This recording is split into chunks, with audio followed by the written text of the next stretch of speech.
Hi everyone, I'm filming a belated January favorites. It's funny that January felt like the month that was never going to end. It finally did, and then I blinked and now we're well into February. But January is my birthday month and I found some great things. I had a really good list of favorites that I was excited to share with you, and I'm gonna start with the beauty items. It was the month of lip oils. I started with this one from Bobbi Brown. This is the Crushed Oil-Infused Gloss in the shade New Romantic. I have this on today over top of a blotted down Bite crayon. I love this formula. I love this color so much. It's just very easy to wear, so it makes a great everyday lip product. And then later in the month, I was in Sephora and I had a gift card, so I wanted to try something I had been interested in. And I saw the Kosas lip oils online, and I was initially drawn to the shade Dip, I think, which is the most neutral out of the line. But that day I felt like I looked a little tired and a little pale, so I wanted something to brighten up my face. And the color Malibu is such a beautiful pink. I've been wearing it mostly with a neutral liner, lip liner underneath to give it a little bit more longevity, but the Kosas scent is like one of my all-time favorite lip product scents. So these both have been staples for me and have lived in my purse all month. This is not new. I bought Nudestix Bondi Bay before vacation last year, and that was in June. Let me show you. I can no longer twist it up. This has become my favorite go-to cream bronzer. If I'm wearing makeup, I'm probably wearing this. I think the tone and the formula is so easy. It's hard to overdo. It's not impossible to overdo. I have done that, but it's such an easy product, and that's what I like about Nudestix. 2019 was the year of Nudestix for me. I tried a lot of products from their line that I ended up really liking, but this is the first one I've had to repurchase. January was a rough month in terms of my skin and my scalp. I spent a lot of time at dermatologist's office, but I did find something really good for my scalp. This is the Jason Dandruff Relief Treatment Shampoo. It has sulfur and salicylic acid, and I think it has made a huge difference in my scalp. I think it's the best it's ever felt like in many, many years. It does dry out my hair a little bit, so now that my scalp is in a good place, I'm trying to cut back on how often I use it. But if you've been having any issues this winter, I think this is awesome. I believe I ordered it off of Vitacost, but I'm guessing you could find it at places like Whole Foods. I do have another hair care product, but I forgot to grab it, and now Bo is sleeping and I'm trying not to disturb him upstairs, so I will insert footage. It's the Innersense sea salt spray, and I started seeing a new hairdresser at the end of last year, and she said with how sensitive my scalp is, I probably shouldn't be using really super powerful products like Aquage Uplift Foam, that maybe that was just too much for my scalp. So this is the product she recommended subbing in, and at first when I got it, I was a little bit nervous. I didn't want something to weigh down my hair, so I would spray it in my hands and then scrunch my hair, break up the waves.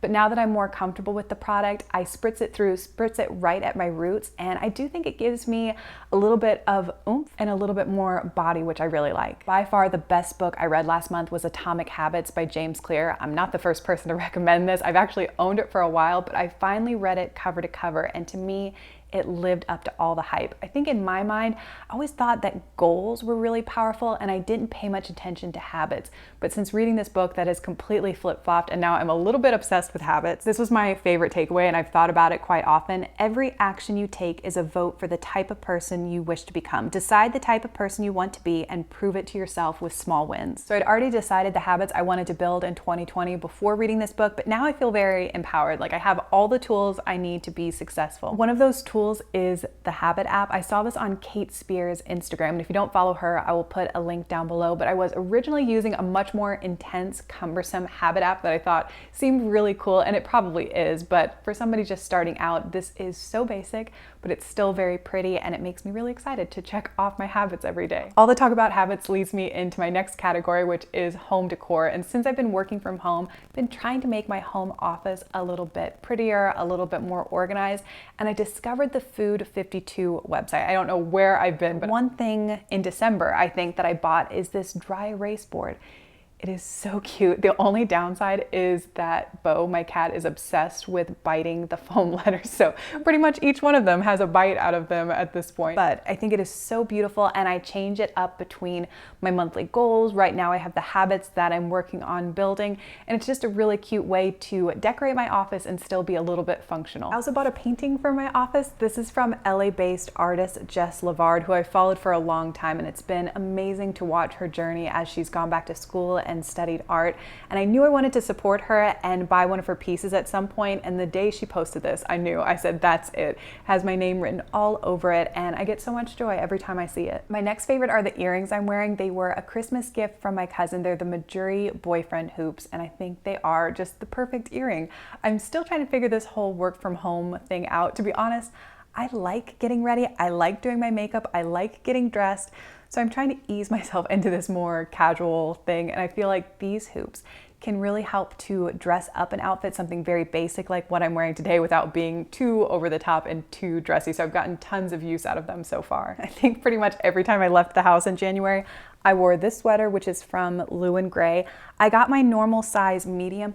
I'm pretty much a medium across the board, but with Lou & Grey, sometimes their stuff does run a little bit large, but I like the oversized feeling of this sweater. It is perfect to wear with leggings.